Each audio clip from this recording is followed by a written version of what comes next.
কোরআনুল কারীমের মধ্যে আছে নবীজি সাল্লাল্লাহু আলাইহি সাল্লাম জীবনে একবার একজন অন্ধ সাহাবী নবীজির কাছ থেকে দিন শিখতে আসছে।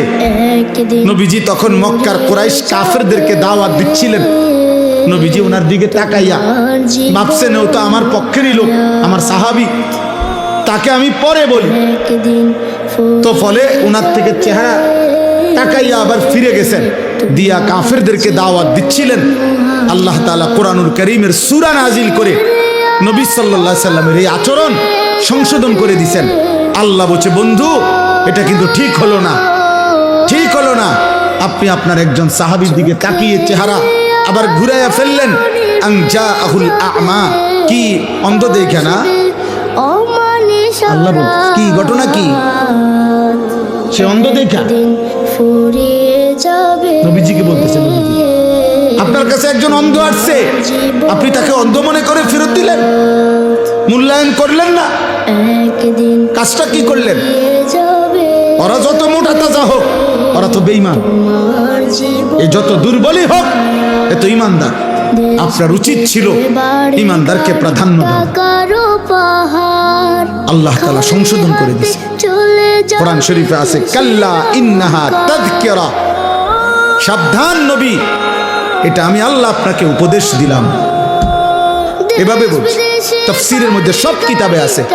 এই অন্ধ সাহাবীকে এরপরে নবী সাল্লাল্লাহু আলাইহি সাল্লাম যখনই দেখতেন আসতেছে, হযরত আব্দুল্লাহ ইবনে উম্মে মাকতুম রাদিয়াল্লাহু তাআলা আনহু উনারে দূরে থাকতেই নবীজি সাল্লাল্লাহু আলাইহি সাল্লাম আগের থেকেই কথা বলতেন, মারহাবান, আহলান সাহলান, স্বাগতম, তুমি আসো, আগে তোমার কথা, পরে অন্য কথা, তোমার কথা কও, এইভাবে বল। এই জন্য বাপ, আমার বলার উদ্দেশ্য হলো, এই আমি মোবাইলটা বন্ধ করতে বলছি এই জন্য, মূল উদ্দেশ্য হলো হয়তো মোবাইল দিয়ে কাউকে দেখাইবেন, কাউরে দেখানোর দরকার নাই। বাবা নিজের জন্য গ্রহণ করেন, নিজের জন্য গ্রহণ করেন। আমি মরে গেলে দোস্ত, তুমি মরে গেলে, বাবা আপনি মরে গেলে, এই পৃথিবী যত আধুনিকই হোক, আপনার কি আমার কি, আপনার কি আমার কি? হায় মুসলমান, এটা বুঝেন না। আমার মৃত্যুর পরে যদি আমার বংশের সবাই সাদের দেশেও যদি ঘরবাড়ি করে, তা আমি কি? আমার তো নাই, আমি তো নাই, আমি তো কবর, আমি তো কবরে। কিয়ামতের দিন যদি নবী সাল্লাল্লাহু আলাইহি সাল্লামের সুপারিশে, মনে করেন হাসরের ময়দানের 100 কোটি মানুষ, কথার কথায় তো সকলকেই আল্লাহ নবীর সুপারিশে জান্নাত দিছেন, শুধু একজন ব্যক্তিকে আল্লাহ তাআলা জাহান্নাম দিছে মনে করেন, তো সেই একজন যদি আমি আনিসুর রহমান হই, তাহলে বাকি সবাই জান্নাতে গেলে আমার কি লাভ? আমার কি লাভ তখন? ঠিক আছে, ওরা সবাই জান্নাতে গেছে, আমি তো জাহান্নামে হলাম।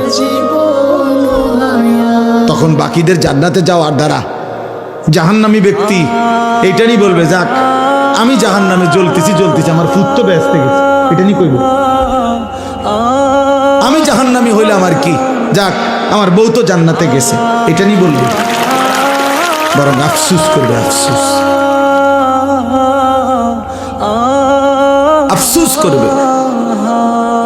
এই জন্য কোরআনুল কারীমের মধ্যে আল্লাহ তাআলা বলছেন, ইয়াউমা তুকাল্লাবু ওয়ুজুহা, জাহান্নামী বান্দা কিয়ামতের দিন জাহান্নামের আগুনে তোমাদের গাল, তোমাদের চেহারা, কড়াইয়ের উত্তপ্ত তেলের মধ্যে যেভাবে মাছ এই পিঠ ওই পিঠ করে ভাজে, খোদার কসম তোমাদের গাল, তোমাদের চেহারা জাহান্নামের আগুনের মধ্যে উলট পালট করে পোড়াইতে থাকবে। আর নাফরমান শুধু চিৎকার করবে আর বলবে, ইয়াকুলুনা ইয়া লাইতানা আতানা আল্লাহ ওয়া আতানার রাসূলা, হায় আমার আফসোস মন্দ কপাল, আমি যদি আল্লাহ এবং রাসূলের আনুগত্য করতাম। দোস্ত তোমাদেরকে বলি, বাবা নওজোয়ান, খুব বেশি ফুর্তি করছো তোমরা, খুব বেশি রঙের ঘুড়ি উড়াইতেছ, খুব বেশি তামাশা করছো। এই নতুন প্রজন্মের 14, 16, 18, 20, 25 বছরের কিশোর যুবক, তোমরা যা করছো, মুসলমানের সন্তান এমনটা মানায় না। মুসলমানের ঘরে এক মুসলিম মায়ের পবিত্র দুধ পান করে এত আত্মবিস্মৃত, আত্মভোলা, এমন আল্লাহ বলা, আখিরাত বলা হওয়া উচিত না। এটা সুফল আনবে না, খোদার কসম না। আখিরাত তো নাই দুনিয়ার মধ্যেও। আমি বললাম পরিষ্কার, এই অব্যাহত নারী, ছবি, জিনা, ব্যভিচার, মোবাইলের অস্থির দৃশ্য দেখা, উলঙ্গ নাচ গান দেখা, এক ওয়াক্ত নামাজ না পড়া নাফরমান, আগামীর পৃথিবী তোদের জন্য কল্যাণ আনবে না।